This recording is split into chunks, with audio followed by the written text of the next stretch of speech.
Sejumlah permasalahan parkir di Kota Palembang harus ditangani secara serius oleh Pemkot setempat.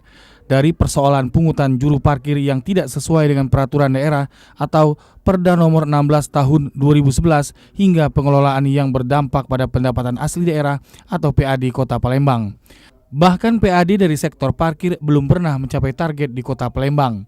Menyikapi hal itu, pengamat sosial politik Bagindo Togar Butar-Butar berpendapat Perda Nomor 16 Tahun 2011 mestinya segera direvisi karena pelaksanaannya saat ini tidak sesuai dengan Perda.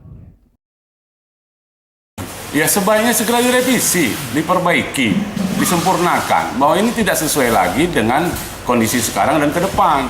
Ini ya tugas DPRD, Menkota harus mengevaluasi ini ya rela. Nyatanya nggak akan pernah Anda temui di Palembang nilai parkir Rp1.000 dan untuk roda 2 dan Rp2.000 untuk roda 4 selanjutnya. Nggak ada lagi, prakteknya jauh dari itu. Yang roda 3 bahkan Rp3.000, Rp4.000, yang roda 4 bahkan sampai Rp3.000 ke Rp5.000 dan lebih. Apalagi parkir-parkir yang ada seremoni-seremoni di tempat-tempat tertentu yang kadang-kadang pengawasan Dinas Perhubungan itu sama sekali jauh.